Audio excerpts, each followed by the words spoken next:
Estou aqui sim.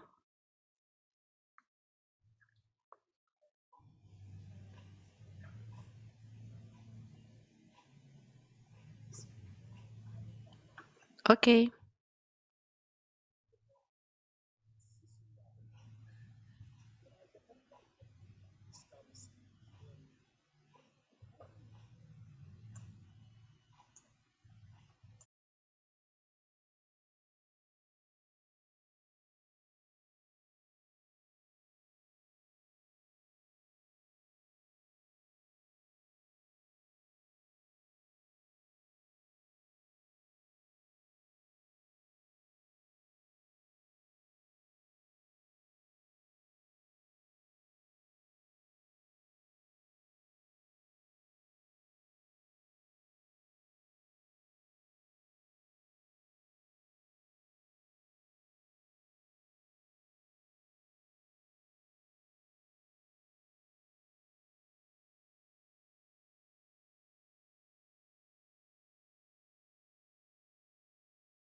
Olá, muito bom dia.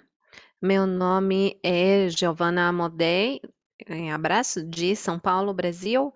É uma honra poder moderar esse painel que é o lançamento do estudo da educação com pessoas adultas e jovens na América Latina e o Caribe no contexto da pandemia, um panorama analítico, descritivo analítico. Eu gostaria de saudar as pessoas que nos acompanham aqui na mesa, também na sala virtual do Congresso e os que nos acompanham na transmissão ao vivo. Eu gostaria de lembrar que os e as que se encontram na sala virtual têm tradução disponível, temos inglês, português, daqui a pouco vamos também o canal de francês, que vai ter a tradução para crioulo haitiano, e também temos intérpretes de língua de sinais. Então, é um esforço estratégico da campanha latino-americana pelo direito à educação sobre esse assunto tão fundamental que nos convoca, educação de pessoas jovens e adultas, num momento tão oportuno também que é esse caminho da construção da Conferência Internacional de Pessoas Adultas com Fintech 7. Isso foi possível também graças ao apoio de International e algumas parcerias que gostaria de mencionar com as três autoras desse estudo que nos acompanham aqui, que vão estar compartilhando com a gente os achados nessa oportunidade. Nós temos a honra de ter elas aqui que daqui a pouco vão apresentar o panorama achado, depois eu vou apresentar elas devidamente, e depois dessa apresentação vamos ter dois colegas muito especiais que convidamos para breves comentários, e depois no final vamos ter 10 ou 15 minutos para um intercâmbio. Então já podem ir colocando seus comentários, suas perguntas no chat, tanto aqui na sala quanto nas redes onde nós vamos estar atentos às suas intervenções. Esse estudo vai estar disponível na sua versão completa e também um resumo executivo na página da CLAD. Aqui também no chat vamos facilitar os links de acesso. E, sem demorar mais, vou passar a palavra aqui para a coordenadora geral da CLAD, Nelce Lizarazo, que vai falar umas palavras de boas-vindas aqui na abertura. Nelce, muito obrigada, Giovana.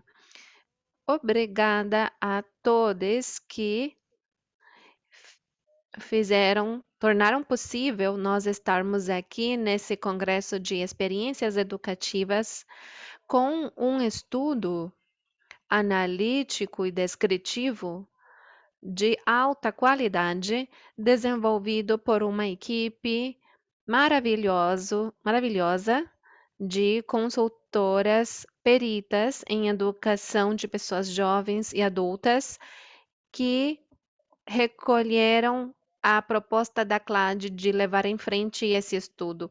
Um agradecimento muito grande às três, a Glória, Maria Eugênia e Sara, por esse excelente trabalho realizado, que sem dúvida será muito útil para todas as organizações, tanto nacionais quanto regionais e globais, que estão comprometidas com a EPJA em toda a sua história e particularmente para a plataforma de redes e organizações da sociedade civil pela EPJA, que nós reunimos um tempo atrás na nossa região da América Latina e o Caribe.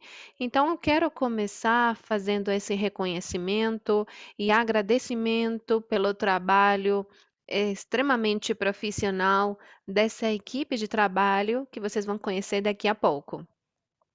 Além disso, gostaria de dar as boas-vindas a todos que estão nos acompanhando em todas as plataformas virtuais, onde esse congresso completo está sendo transmitido com seus eventos. Não sei se acontece com vocês, mas eu sempre acho um pouco estranho não saber exatamente com quem eu estou. É um mistério. Quem será que está nas salas virtuais, nas redes, nada, não sei de quem, não sei de quem. Quem será que está lá do outro lado? Eu gostaria, claro, ver os rostos de todos, mas todos que estão aqui de alguma forma comprometidos com essa educação de pessoas jovens e adultas e que estamos lutando nas agendas pelo direito humano à educação há muitos, muitos anos. E conseguimos, sem dúvida, avanços importantes.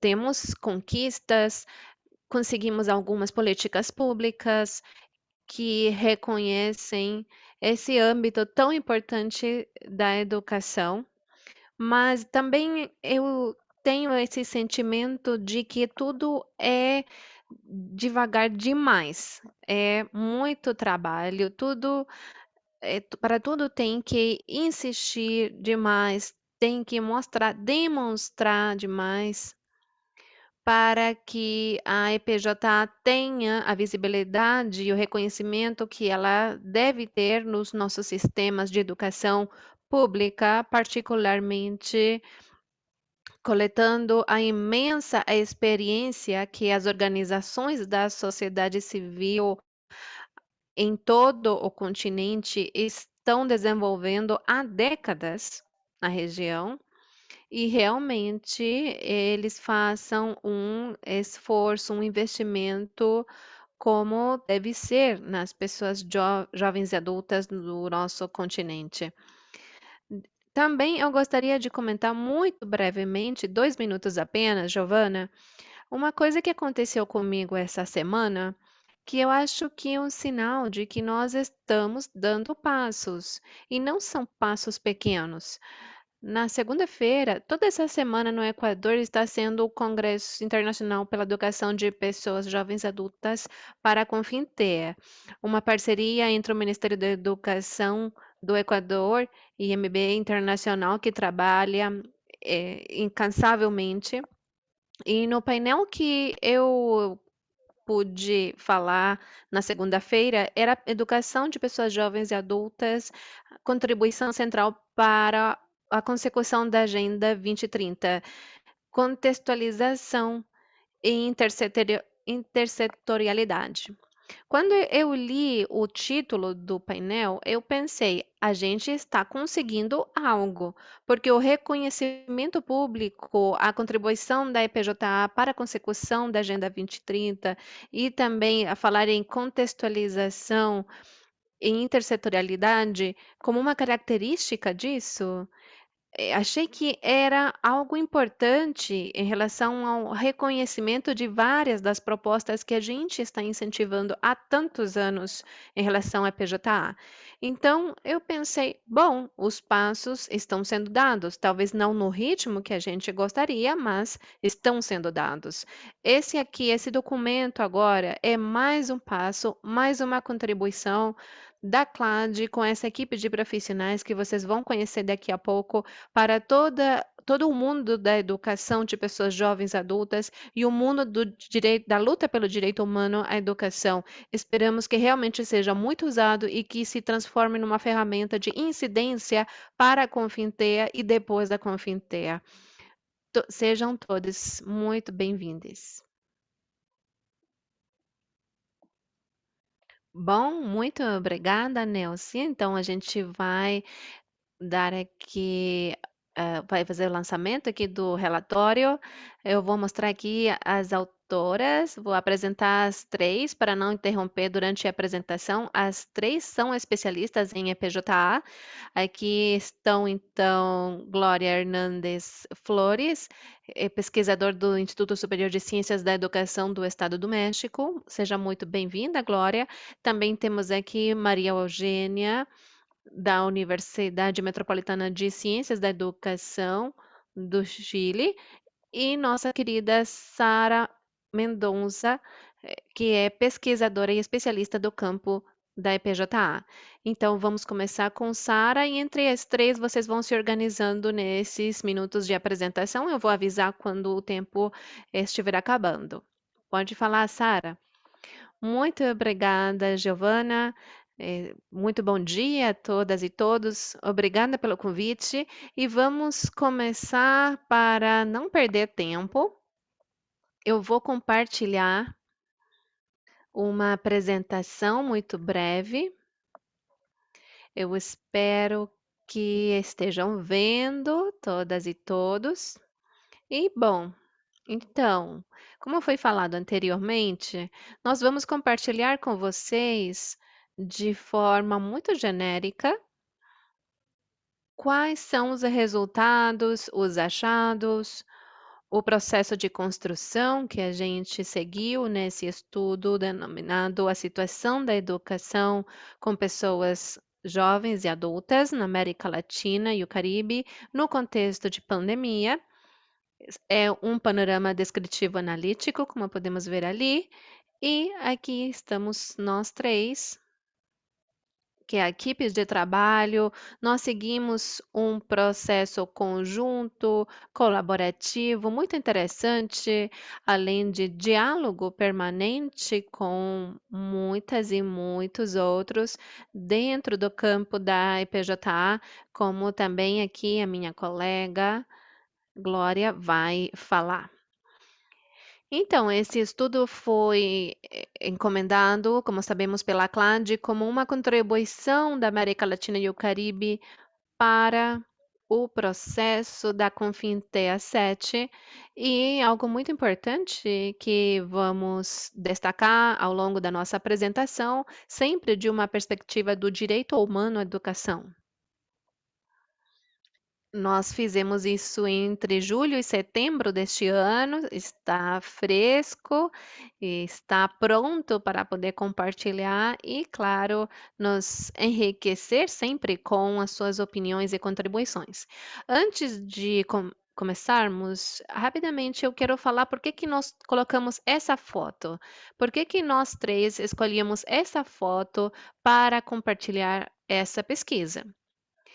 E essa pesquisa, nós acreditamos que ela mostra alguns dos processos que aconteceram na EPJA nessa condição de pandemia, que muitas vezes exigiu novas formas de estabelecer o vínculo pedagógico, de aproximação, de dar continuidade e de conseguir a continuidade educativa. Então, aqui nós temos uma mulher que pertence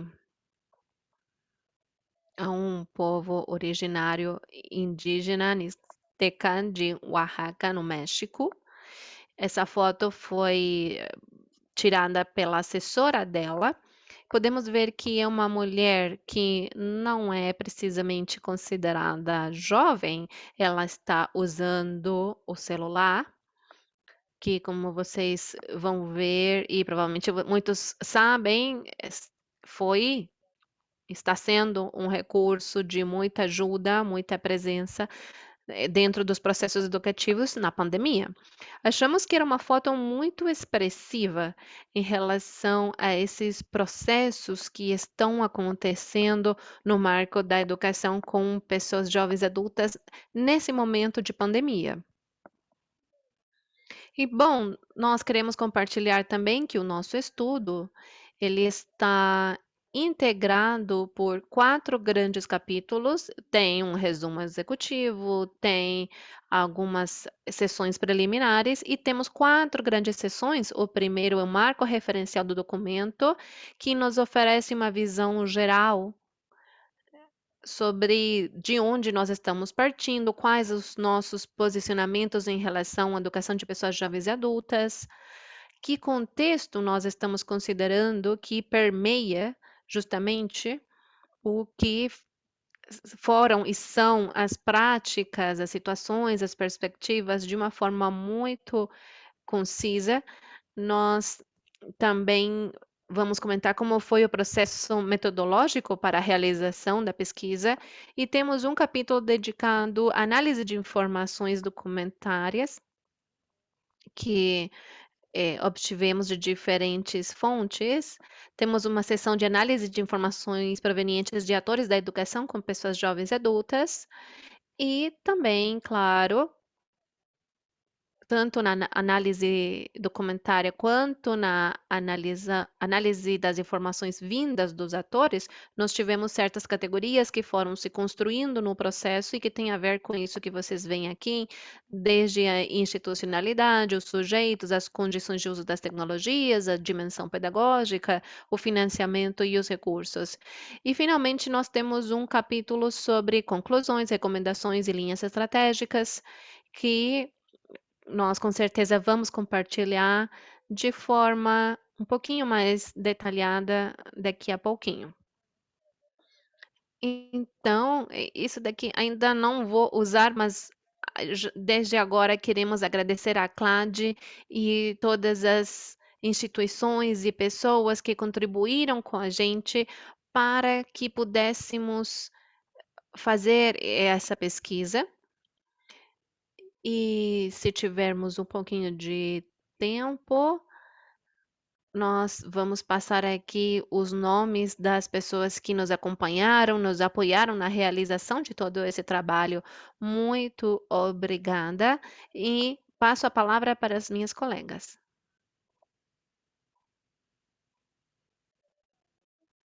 Então, de novo, muito bom dia. Para nós, eu vou falar aqui em nome da equipe. Para nós é uma grande alegria estarmos aqui essa manhã. Muito obrigada por essa oportunidade que a CLAD nos dá de nos reunir e construir algo de forma coletiva. Além da alegria e essa saudação, isso aqui é um grande compromisso para nós que fizemos essa pesquisa. Eu gostaria de dizer que a elaboração desse texto em pandemia foi nosso primeiro desafio. Pensar no tempo em que a gente está vivendo foi realmente uma coisa complexa. Foi construir no coração mesmo da crise orgânica e civilizatória que estamos vivendo. Nos coloca num momento de inflexibilidade do ser humano, da nossa própria fraqueza e questiona fortemente os modelos de desenvolvimento, questiona, como nós sabemos, a o agravamento da desigualdade na nossa região. Ao mesmo tempo, esse compromisso que nós assumimos num curto período de tempo nos coloca numa diversidade de registros, o intelectual, o afetivo, com um campo e um compromisso político e ético com a EPJA, com o objetivo de compreender e identificar recomendações no contexto atual com luz das próprias políticas latino-americanas, da riqueza latino-americana e também das próprias confinteas. Desse modo, nós assumimos esse compromisso para fazer esse estudo e explicitamos, como algumas pesquisas fazem, nesse caso, nem sempre eles fazem, mas nós decidimos explicitar na nossa pesquisa, na nossa perspectiva teórica política que assumimos para desenvolver o estudo. Não entendemos a perspectiva apenas como uma questão teórica, mas como uma posição ética, política, epistemológica, da qual fazemos uma descrição e uma análise. Dessa maneira, nós nos localizamos num enfoque de direitos, que tem a ver com o reconhecimento dos sujeitos de direito, claro, mas também tem a ver com um sujeito que não é apenas receptor, ele é construtor do direito à educação. Esse enfoque nos permitiu colocar a EPJA como um campo que potencializa, que relaciona, que habilita outros direitos e é transversal para todos os objetivos de desenvolvimento sustentável. Essa posição também nos permite observar a EPJA como um direito habilitador transversal, mas que também se une das perspectivas freirianas que a gente usou nesse estudo e que demanda a gente observar não só da justiça social, mas também justiça educativa e cognitiva. Ou seja, reconhecer a produção de conhecimentos não escolares da vida cotidiana, nós chamamos de conhecimentos vitais, que têm um papel fundamental na compreensão e transformação da própria EPJA. Assim, esses enfoques nos permitiram avançar para uma metodologia que incluísse fontes que nós denominamos primárias e secundárias. Eu vou começar com a segunda, brevemente. Essas fontes nos convidaram para fazer uma sistematização de uma grande quantidade de textos, com o objetivo de ter um marco normativo como um referente contextual que nos permite observar as iniciativas dos estados através dos ministérios da educação e outras parcerias num marco amplo, internacional. Mas também esse marco normativo, que vocês vão achar no estudo, nos permitiu projetar a EPJA através do levantamento de contextos e compromissos dos estados que eles devem cumprir e nós sabemos que tem dívidas pendentes. Nesse sentido, o Marco de Ação de Belém foi um marco central para podermos descrever e analisar isso. Assim, a leitura desse texto que vocês vão fazer e que esperamos vamos ter mais diálogos, vocês vão poder confirmar que esse sistema normativo nos permitiu levantar elementos que não só têm a ver com ah, a EPJA, mas também potencializam ela nesse contexto emancipador. Desse modo, como falamos no texto, dá uma potência de futuro para a educação popular latino-americana e a coloca na agenda da sétima Conferência da Educação de Pessoas Jovens e Adultas.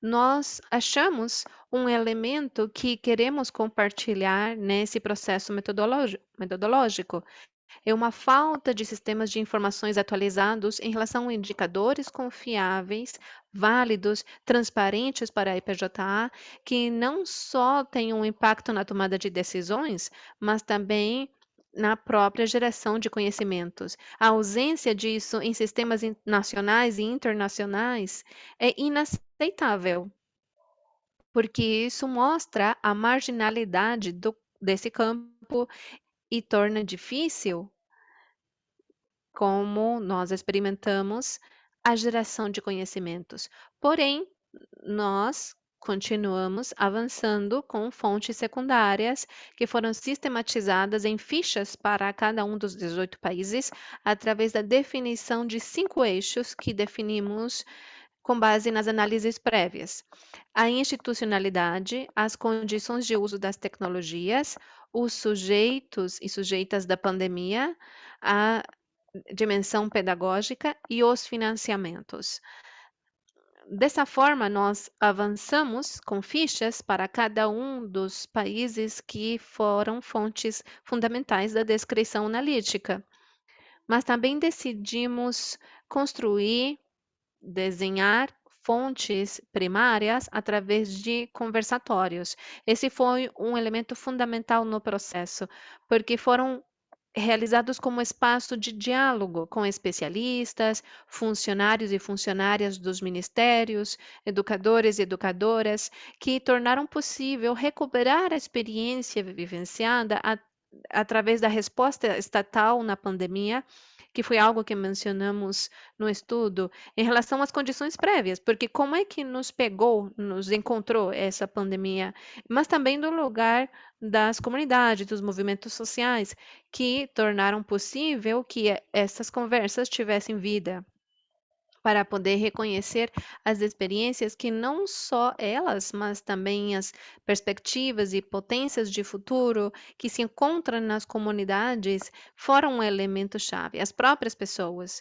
Esses elementos, através dessas conversas, nós os achamos para poder definir rotas que poderíamos dizer são conclusões, recomendações que chegamos no final.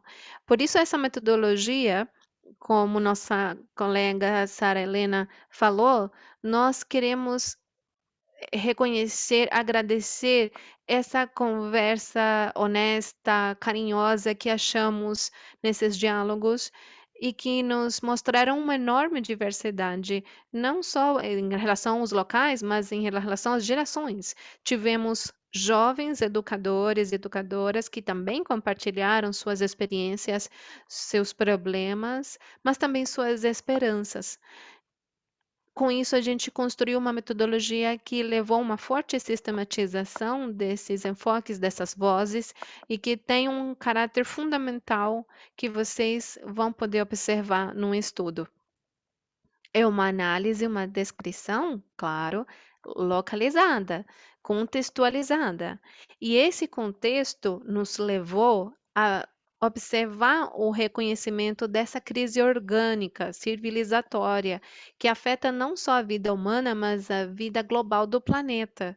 Com esse reconhecimento do contexto, que fez parte da nossa metodologia, nós questionamos modelos de desenvolvimento e também reconhecemos o papel dos movimentos sociais a favor de uma vida melhor, sistemas políticos justos, como é mencionado no estudo, a partir de posturas e perspectivas do bom viver, de viver bem, de conviver com a natureza, com o mundo espiritual, mas também com as futuras gerações.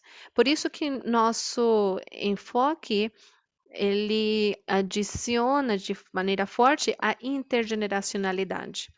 Desse modo, nós consideramos que, como nós mostramos no nosso estudo, de forma contextual, que nossa região está presa entre as desigualdades e o escasso crescimento econômico. E isso deixa ela como uma das regiões mais desiguais do mundo. E isso demanda ações urgentes, reconhecimento de que a EPJA contribui para esse processo. Nesse contexto, nós queremos destacar o lugar fundamental que as mulheres têm. As mulheres que experimentam violência no confinamento e a cruel violência da pobreza, pela perda dos empregos, a criação de novos compromissos e trabalhos em casa, e elas estão na primeira linha da atenção das pessoas que sofreram contágios no setor da saúde.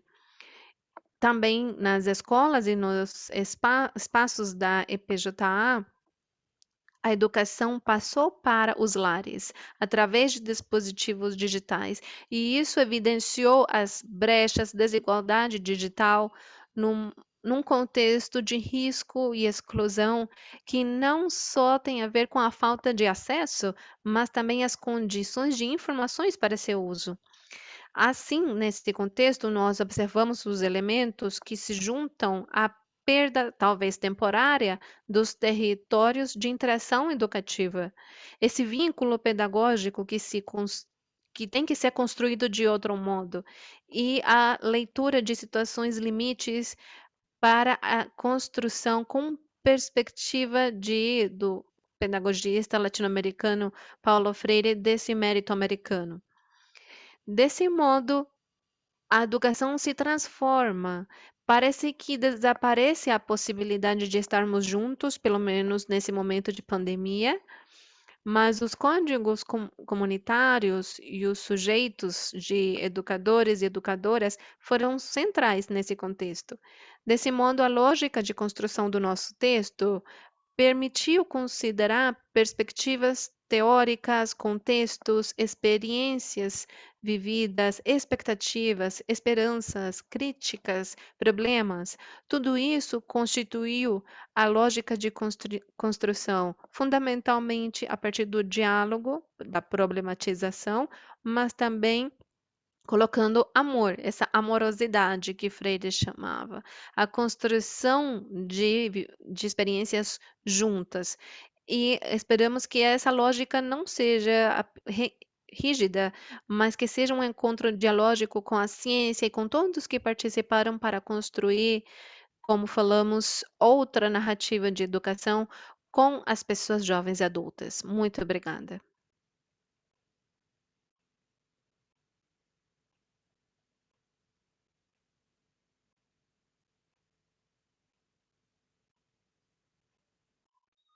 Eu gostaria de agradecer, em primeiro lugar, a possibilidade de estar aqui nesse espaço de encontro, de intercâmbio, apresentando um trabalho que foi ou que teve como centro o diálogo, o intercâmbio, o aprendizado colaborativo em conjunto, que nos permitiu, como Glória falou muito bem, fazer uma co-construção. E esse produto, O que nós gostaríamos é compartilhá-lo para continuar escrevendo com todos vocês, com todos nós, para podermos aprofundar nesse assunto que é tão difícil, tão afastado e tão significativo e importante como é a educação de pessoas jovens e adultas.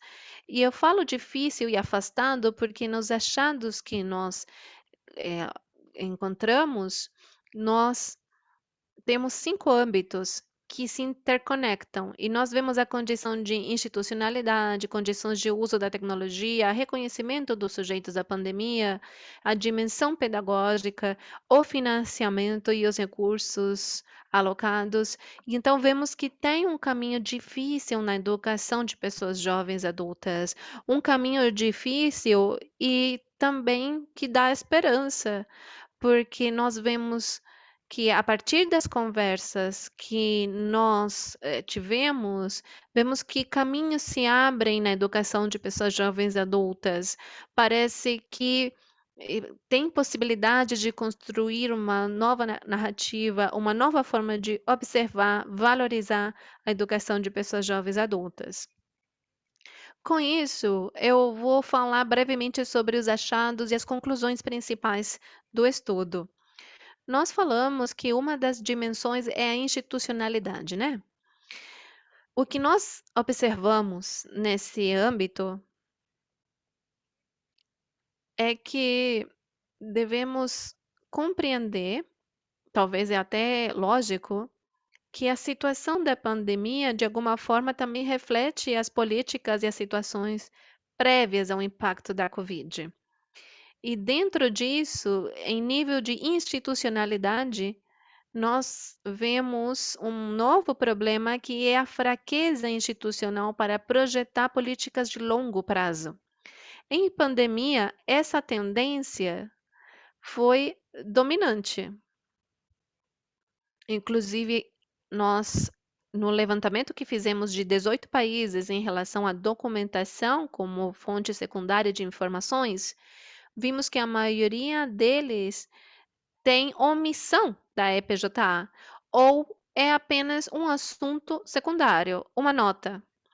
Então, todos os esforços se focaram na pandemia na educação de crianças e jovens e praticamente foram omitidas, salvo algumas exceções que estão mencionadas no texto, e na maioria dos casos, os motivos pelas quais se sustentam essas políticas no momento inicial da pandemia têm a ver com programas flexíveis, ou seja, os programas flexíveis têm uma melhor resposta do que os programas rígidos de educação de pessoas jovens e adultas. Agora, essas respostas não são homogêneas.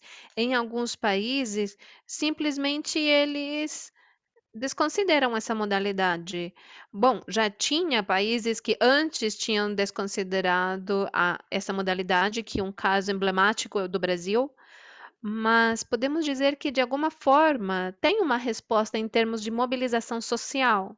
Isso nós podemos ver claramente no caso da Colômbia, onde tem uma resposta perante uma ação de querer simplesmente deixar a IPJA de fora, tem uma resposta da mobilização social para que isso se reposicione.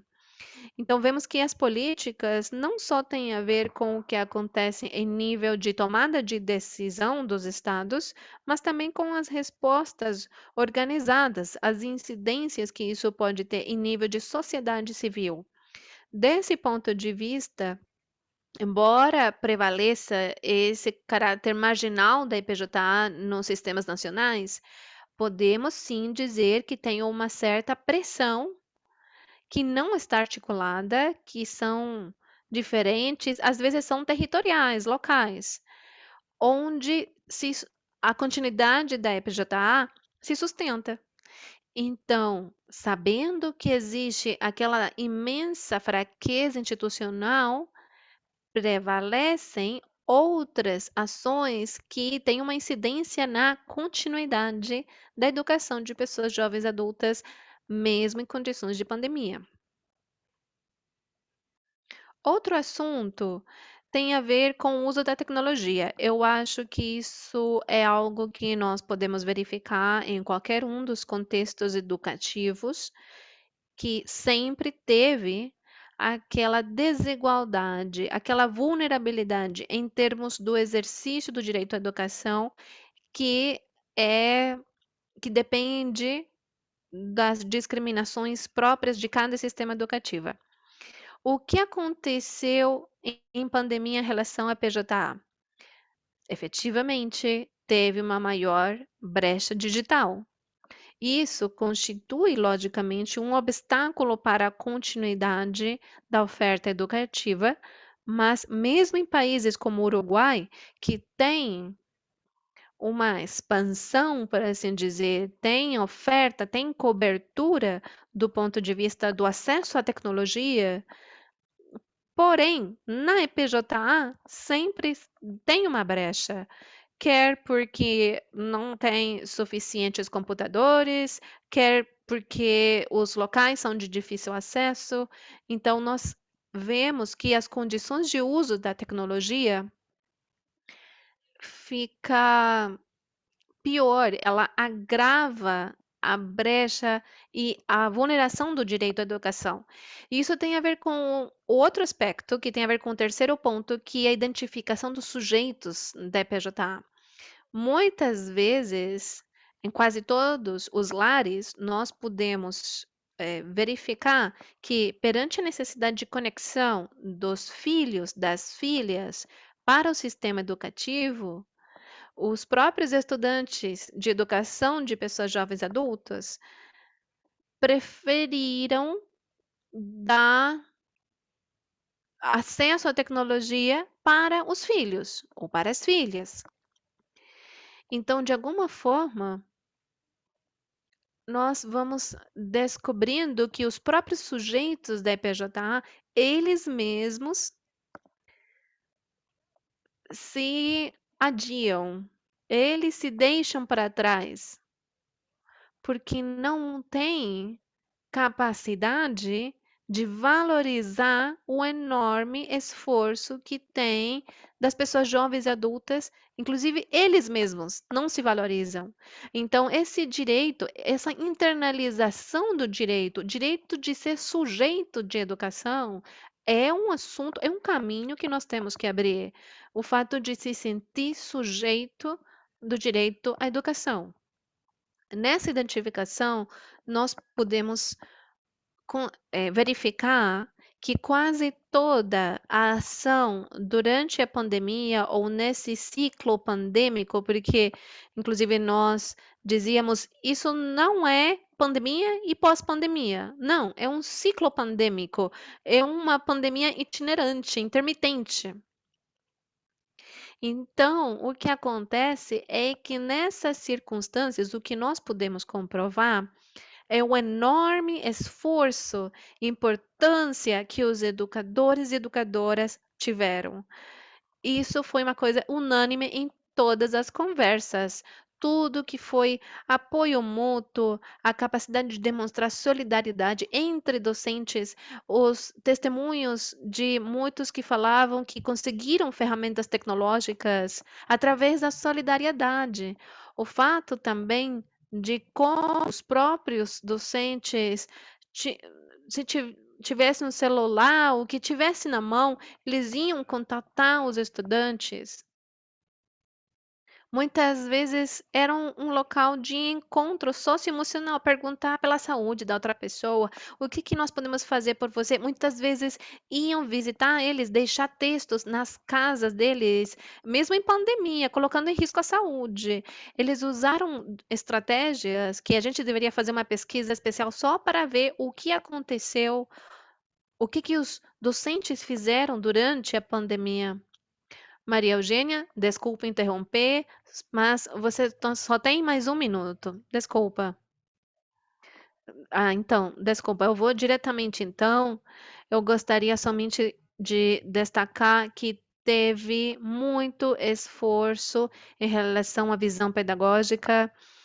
Eu vou falar somente de algumas conclusões, somente os títulos, para poder deixar bem breve. O primeiro é a visibilidade da educação de pessoas jovens e adultas, que ficou mais grave na pandemia. Tem um local reservado na EPJA que favorece a continuidade crítica das políticas no sistema educativo. A gente gostaria muito de falar sobre isso. Sabemos que não temos tempo, mas educação com pessoas jovens e adultas, o lugar que isso tem dentro do ministério, isso favorece que continue uma política que, na verdade, a EPJA tem que absorver nas suas eficiências.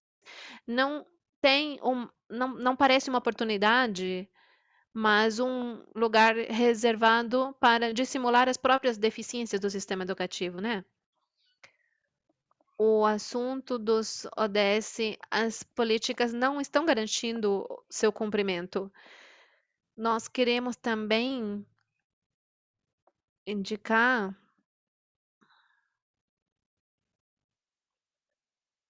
Na pandemia, dá para perceber claramente o esgotamento de um modelo, do modelo da IPJA.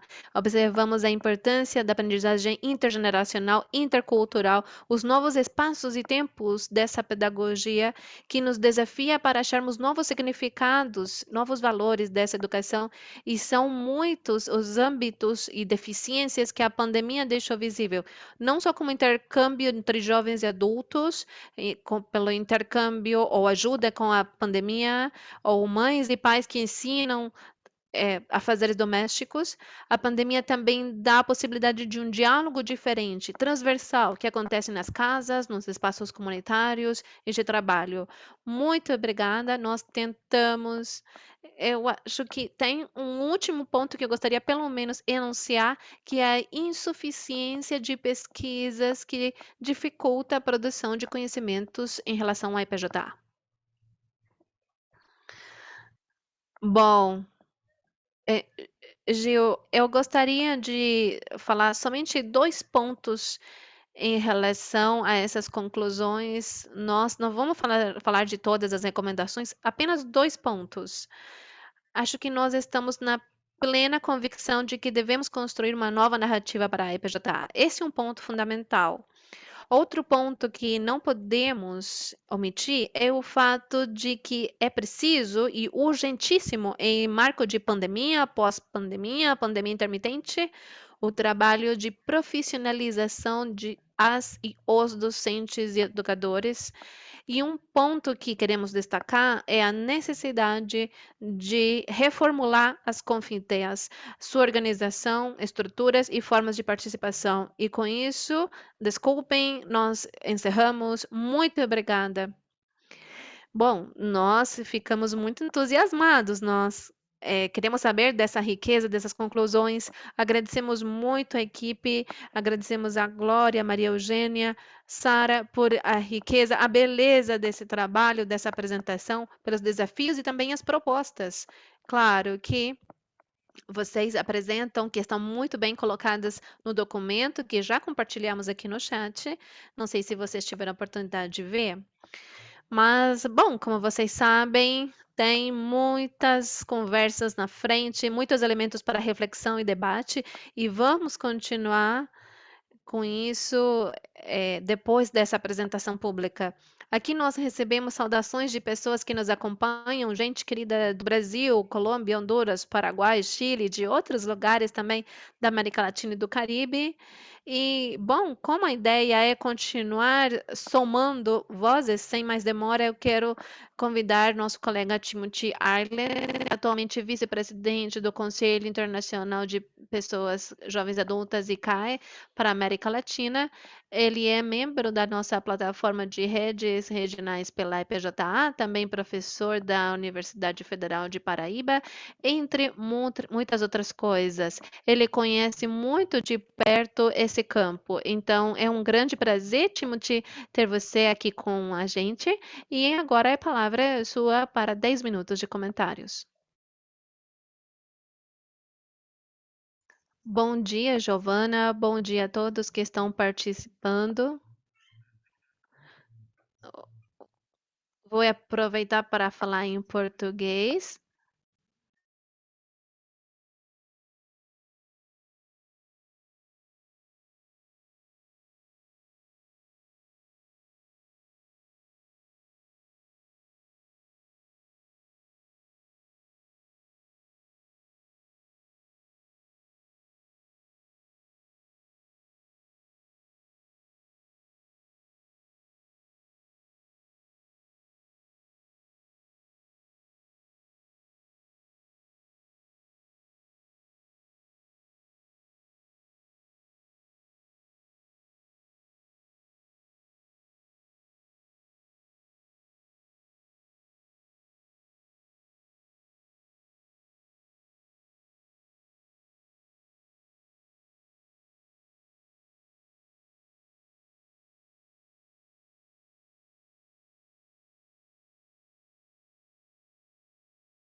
políticas pedagógicas e pela falta de orçamento.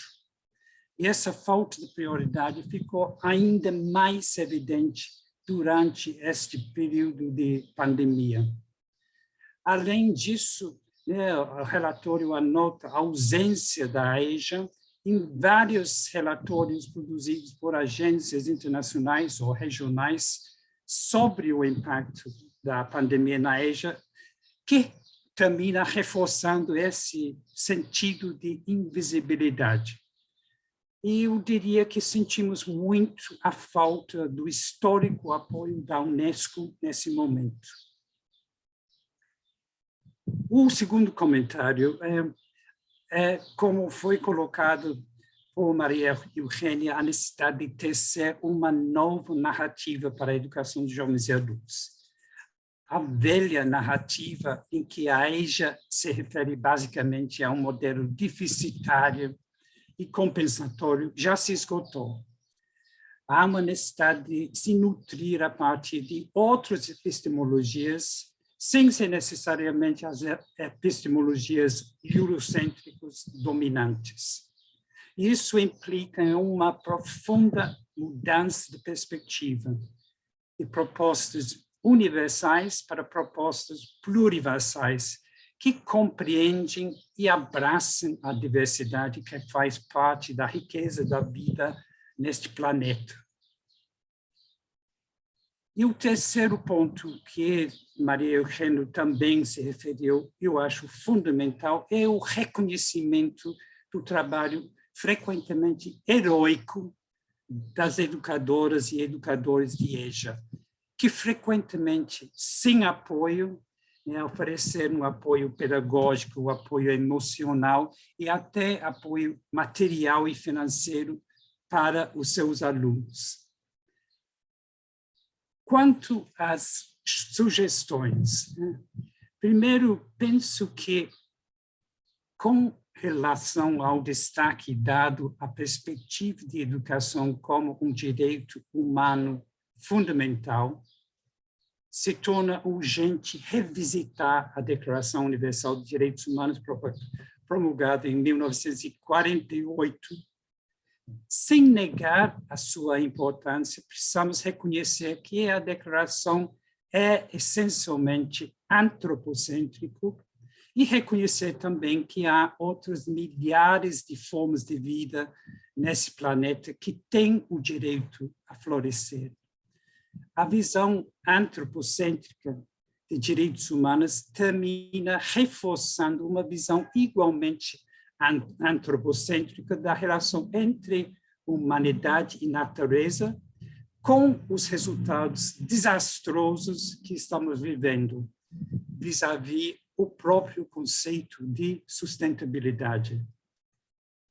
E, em segundo lugar, considero que precisamos ter a coragem e a ousadia de colocar a preservação do planeta em primeiro lugar no repensar da EJA.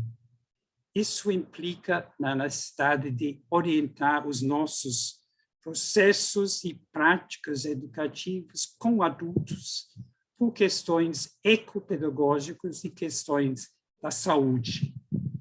E, por último, também concordo plenamente com a necessidade de reforçar a recomendação de rever o processo que chamamos o processo Confiter. Depois de mais de 70 anos, esse processo também se esgotou. Precisa ser repensado, precisa ser reestruturado e criar uma nova arquitetura.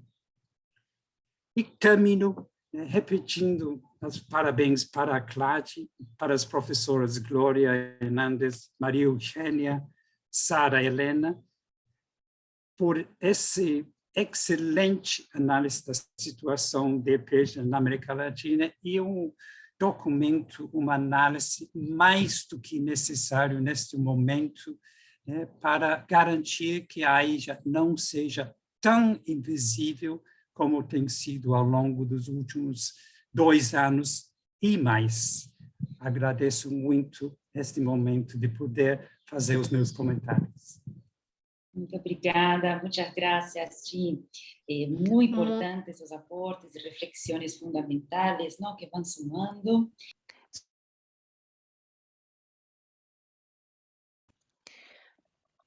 Para finalizar, vamos convidar aqui Carolina Belalcázar, que é chefe da unidade de aprendizagem para a vida da Unesco Santiago. Com ela também trabalhamos nas mobilizações regionais em relação à Convite 7. Então, muito obrigada, Carolina. É um prazer escutar você e você tem 10 minutos. Obrigada, dá para escutar bem? Sim. Então, para começar, gostaria de agradecer a Clade por esse convite e, em particular, de novo, agradecer em nome do Escritório Regional de Educação para a América Latina e o Caribe da Unesco, a OREAL, por todo esse apoio que nos deram durante o processo de preparação da consulta subregional para a América Latina e o Caribe, a caminho da 7ª Confintea, que aconteceu em julho deste ano. Tivemos a participação de 20 países da América Latina e o Caribe, porque teve Cuba, não estiveram Cuba, Haiti e a República Dominicana. Também tivemos outra consulta subregional no mês de abril com o Caribe anglofalante. Para abrir meus comentários, gostaria de dizer que todo esse trabalho foi realizado em relação à 7ª Confintea, que já foi mencionada na sessão, da perspectiva do aprendizado ao longo da vida. Qual o objetivo da 7ª Confintea que vai acontecer em Marrocos em 2022? Estabelecer qual foi a evolução da aprendizagem e educação de adultos desde 2009. Estabelecer como a aprendizagem e educação de adultos contribui para a consecução da Agenda 2030 para o desenvolvimento sustentável em 3 dimensões, que são integradas e não divisíveis: econômica, ambiental e social, e propor um novo marco de ação para aprendizado e educação de adultos para os próximos anos. A Unesco, há um tempo, está organizando essas conferências a cada 11 anos, a última foi em 2009, que resultou no Marco de Belém, Marco de Ação de Belém, que orienta os Estados-membros na melhoria do aprendizado e educação de adultos em torno de 7 áreas de ação: alfabetização, políticas, governança, financiamento, participação, inclusão, equidade e qualidade. Eu gostaria também de destacar um instrumento normativo que é muito importante, que foi aprovado pela Conferência Geral da Unesco em 2015, que é a Recomendação sobre Aprendizado e Educação de Adultos de 2015, que também propõe princípios, alvos e orientações para cada Estado-membro e considera como melhorar a situação da aprendizagem e educação de adultos nos seus próprios contextos.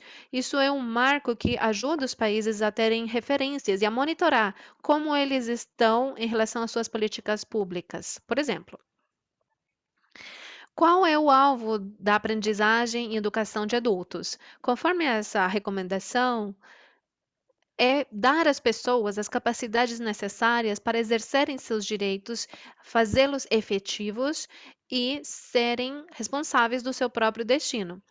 Essa recomendação de 2015 também define 3 esferas fundamentais de aprendizado e competências. Trata da alfabetização, as competências básicas, as competências profissionais e também as competências para uma cidadania ativa. Então, justamente eu gostaria de focar em uma dessas esferas, que é aquela que tem a ver com a alfabetização de jovens e adultos, para articular meus comentários em torno disso. Justamente, bom, eu agradeço esse estudo que foi realizado, parabéns às autoras por isso. E vendo as conclusões, as análises que foram feitas, os achados, as conclusões, as recomendações, nós vemos que coincidem com as que estão nos diferentes relatórios que estão aparecendo da consulta subregional da América Latina e do Caribe anglofalante, e que é algo mencionado pelas autoras, que é a falta de dados e de informações sistematizadas e de pesquisas. É muito importante, em relação ao EPJA, que essas informações estejam disponíveis, que sejam divulgados, que tenha evidências da EPJA, porque assim pode ter políticas informadas, melhores decisões que sejam relevantes para as realidades e contextos dos diferentes países. Então, voltando para a falta de alfabetização que foi mencionada antes, o que nós sabemos hoje sobre a alfabetização de jovens adultos? Como foi comentado por Timothy, a Unesco recentemente lançou, em 2020, um relatório sobre a alfabetização de jovens e adultos em tempos de pandemia. O que nós sabemos sobre alfabetização? Nós sabemos que a Declaração de Inchit e Marco de Ação ODS 4 e da Agenda 2030 define a alfabetização como uma forma ou que faz parte do direito à educação e constitui um bem público. É a fundação da educação básica e um pilar indispensável no aprendizado independente. Em seu foco atual, porém, ainda falamos em alfabetização com uma dicotomia entre alfabetismo e analfabetismo, e não levamos em conta que devemos entender como uma continuidade de aprendizagem contínuo que deve ser aplicado com relevância para a vida social, econômica, de comunidade, de cidadania ativa nas diferentes pessoas. Por que eu menciono essas concepções da alfabetização? Porque isso se torna um desafio para mensurar como nós sabemos como é que está a nossa alfabetização, para saber como nós estamos na região no nível comparativo, porque ainda usamos uma concepção da alfabetização que mantém essa dicotomia. Sabe ler e escrever ou não sabe? É alfabeta ou analfabeta? Então, o Marco de Ação da Educação 2030 define que, mais além disso, define a alfabetização como a capacidade de identificar, entender, interpretar, criar, comunicar e calcular mediante o uso de materiais escritos e impressos vinculados a diferentes contextos. A alfabetização representa uma contínua reaprendizagem que permite ao indivíduo cumprir as suas metas, desenvolver seu potencial em conhecimento e participar ativamente de atividades comunitárias e sociais. Nesse momento agora, nós sabemos com dados recentes de 2019 e 2020, levando em conta 13 países da região, que 5,5% da população jovem e adulta não sabia ler nem escrever uma frase simples. Esse é o conceito que o Instituto de Estatísticas da Unesco está usando para poder ter mais informações de nível comparativo. Ou seja, a pessoa é capaz de ler, escrever e compreender uma frase simples, levando em conta que 5,5% da população jovem adulta não consegue ler nem escrever uma frase simples. 17,3% da população de mais de 65 anos não pode ler nem escrever. E 20% da população de 25 anos ou mais não acabou o ensino primário. Justamente para saber como nós estamos, que dados nós temos para essa estatística. Bom, como é que a gente sabe isso? Com questionários, com diagnósticos, enquetes nas casas, testes e perguntamos para as pessoas: você sabe ler e escrever? Essa é uma autodeclaração e nós confiamos nesse relatório. Sim, sou analfabeta ou sou alfabeta, eu sei ler e escrever. Ou a pessoa pode declarar até que nível de ensino primário chegou. Cheguei até segunda série, terceira série. E isso também nos fala sobre se a pessoa sabe ler e escrever e se ela faz isso de uma forma relevante que ajude ela a mudar a sua vida. Como nós falamos, é uma definição muito mais abrangente da alfabetização. Tem outras maneiras de avaliar como é que está a alfabetização e é que a pessoa consiga demonstrar sua habilidade realizando uma tarefa específica. que vai mostrando, que vai passando de um nível de dificuldade para outra. O problema é que é um método mais custoso. Então, eu gostaria somente concluir meus comentários e perguntar para as próprias autoras desse estudo tão importante e valioso como, porque elas mencionaram que é muito difícil ter esses dados e essas informações. E eu falei aqui apenas de um exemplo, de uma dimensão muito específica que é a alfabetização de jovens e adultos. Então, muito obrigada.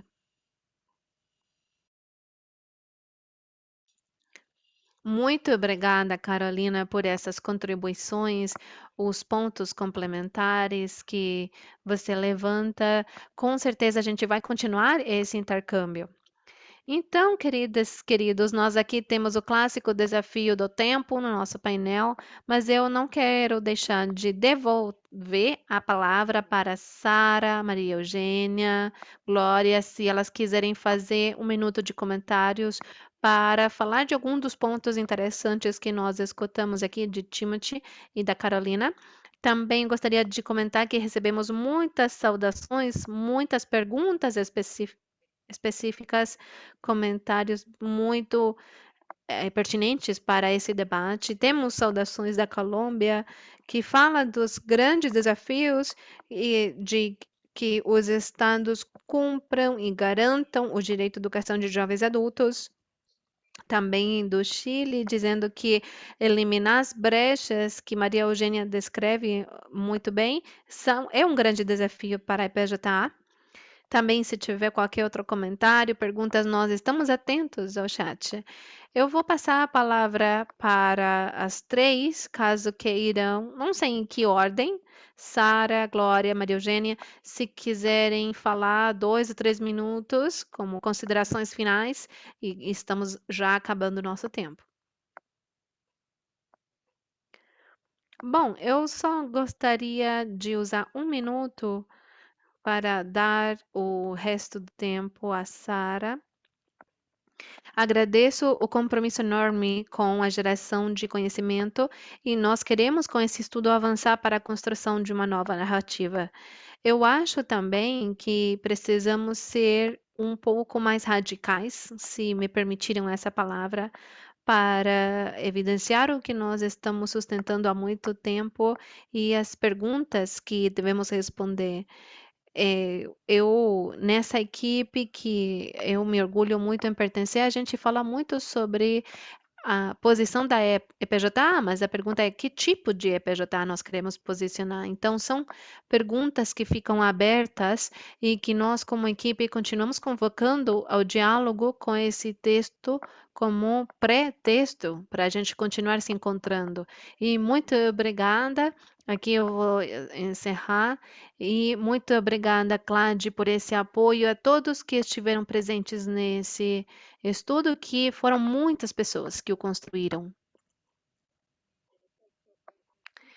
E justamente aqui no encerramento, eh, Carolina perguntava sobre esse assunto da informação. Acho que Glória, em seu momento, falou que nós achamos algumas informações para documentar por sites dos ministérios, muitas vezes em redes sociais, mas é notável a falta de sistematização e não só isso, falta de informações, de modo que algumas das conclusões e das recomendações e as linhas estratégicas que nós propomos no final do estudo, justamente tem a ver com essa necessidade de gerar conhecimentos, de gerar informações, sistemas de monitoramento que mostrem de forma atualizada, confiável e válida tudo o que está acontecendo no marco da EPJA, no caso, na região da América Latina e o Caribe.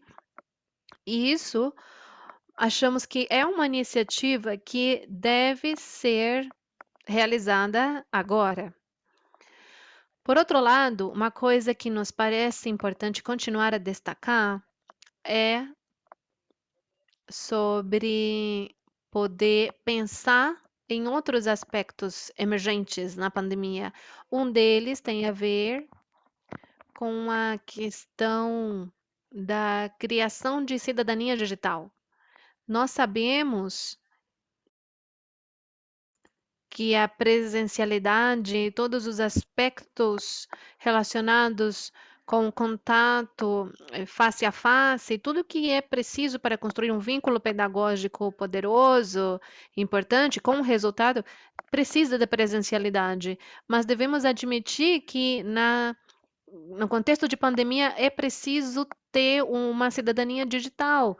Nós vemos que é preciso assumir a profissionalização de docentes, educadores, educadoras, não só em termos de formação, mas em termos de apoio a eles, das condições de trabalho, do salário deles, das condições empregatícias. E um assunto que é importante destacar é que devemos ser consistentes em relação ao reconhecimento da diversidade de sujeitos de PJA. Vemos que muitas vezes essas diversidades não são visíveis e por não serem visíveis, também não são atendidas. Não tem uma presença, não são protagonistas, sendo que eles são tão importantes no conceito do direito à educação. Então, temos muito a avançar em termos de renovar as institucionalidades, redefinir os núcleos das institucionalidades, justamente em termos de narrativa e em termos do papel da cooperação e das agências internacionais nesse processo todo. Novamente, eu reitero o agradecimento nosso à CLAD e a todos e todas que participaram desse esforço, desse estudo. Muito obrigada. Bom, eu somente gostaria confirmar essa gratidão e falar que nós estamos num momento da vida da humanidade no qual a educação com pessoas jovens e adultas se transformou numa contribuição vital. Nós devemos procurar nessa nova narrativa como a gente se encaixa dentro desse espaço que nós, como seres humanos, como a Timothy falou, estamos numa situação em que, além dos direitos humanos, a educação é um direito vital, a possibilidade de continuarmos vivendo juntos nesse planeta. E eu acho que ali está a grande esperança. Essa alavanca da esperança está na educação de pessoas jovens e adultas, porque tem uma história, uma cultura, uma visão de futuro e que se pode construir, é uma esperança que se constrói no dia a dia.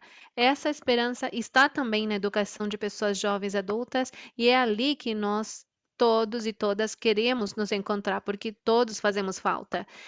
Muito obrigada, também muito obrigada à CLAD por essa pesquisa, mas também porque nos permitiu um diálogo riquíssimo com as minhas colegas, que foi realmente uma fonte de inspiração, um grande prazer.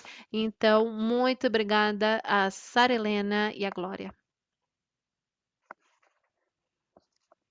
Que lindo, muito obrigada, de verdade, esses encontros são muito lindos. Vocês sabem que essa é uma conversa que continua, ou seja, tem uma rota para os próximos meses. Isso aqui é apenas a primeira apresentação pública desse trabalho tão importante que fizemos nos últimos meses.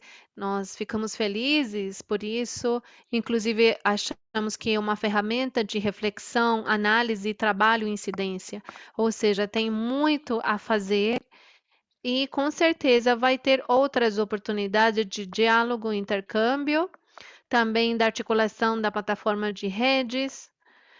Vai ter esse roteiro que vai ser pensado para os próximos meses. Estão todos e todas convidados a participar.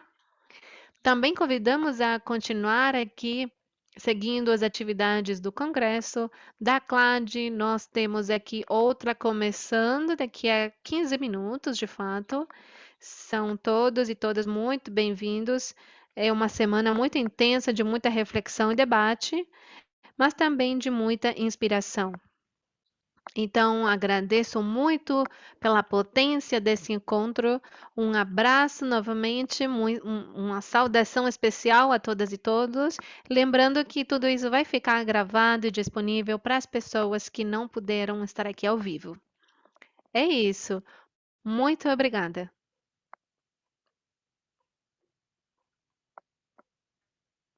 Obrigada.